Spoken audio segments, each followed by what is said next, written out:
Co-powered by Techno.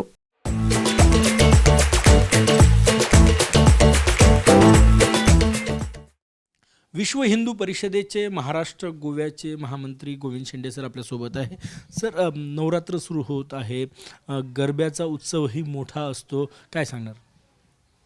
आम्ही मागच्या काही वर्षांपासून ह्या गोष्टीला हे करतो आहे की जे गरबा उत्सव आहेत त्या गरबा उत्सवामध्ये ज्यांची या भगवतीवरती काहीही श्रद्धा नाही, कारण हा गरबा जो आहे हा भगवतीचा प्रसन्न करण्याकरता भगवतीची आराधना करण्याचा हा उत्सव आहे.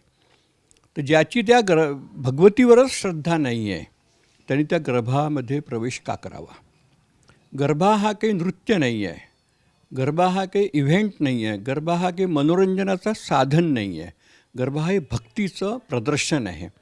तर ज्याची श्रद्धा या भगवतीवर ते आहे त्यांनीच या गरब्यामध्ये प्रवेश करावा, असं मागच्या एक 4-5 वर्षापासून आम्ही करतो आहे. त्याला प्रतिसाद गरबा आयोजकांनी पण चांगला दिलेला आहे आणि त्यानिमित्ताने त्यांनी आपल्या अनेक गरबा संस्थांनी आपल्यासमोर बोर्ड लावून ठेवलेले आहेत, आधार कार्ड चेक करून राहिले आहेत आणि गेटवरती लोकांना टिळा लावून आतमध्ये प्रवेश करण्याची बाध्यता त्यांनी निर्माण केलेली आहे.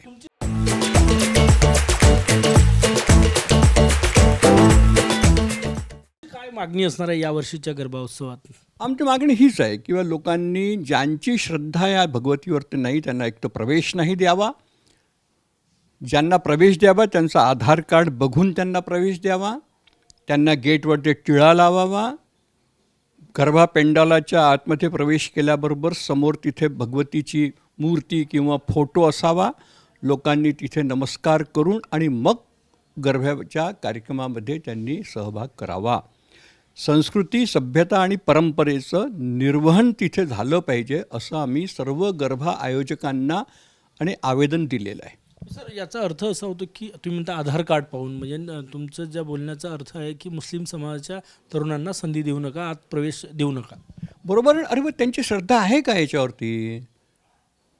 त्यांची जर श्रद्धाच नाही आहे, ते जर दसऱ्याच्या नवरात्राच्या जुलूसवरती दगडफेक करतात, गणपतीच्या विसर्जनाच्या जुलूसवरती दगडफेक करतात, मग त्यांना गरबा खेळण्याचा अधिकार आहे का? त्यांना अधिकार नाही आहे, कारण की त्यांची श्रद्धाच नाही आहे त्या देवीवरती.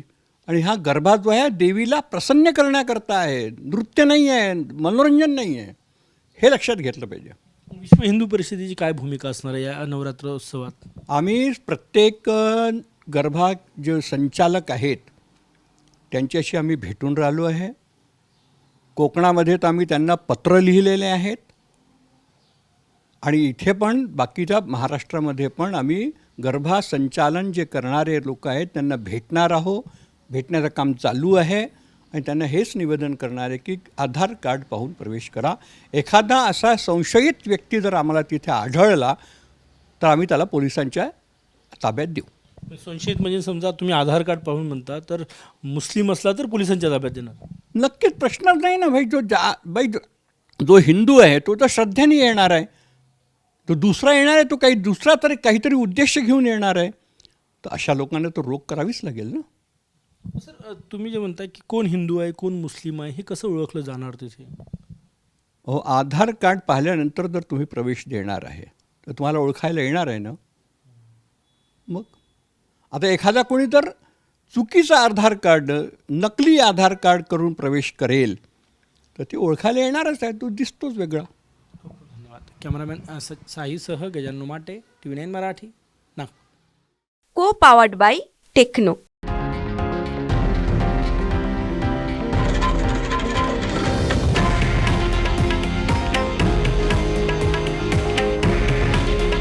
हे आहे देशातील नंबर 1 न्यूज नेटवर्क आणि आपण पाहत आहात TV9 मराठी.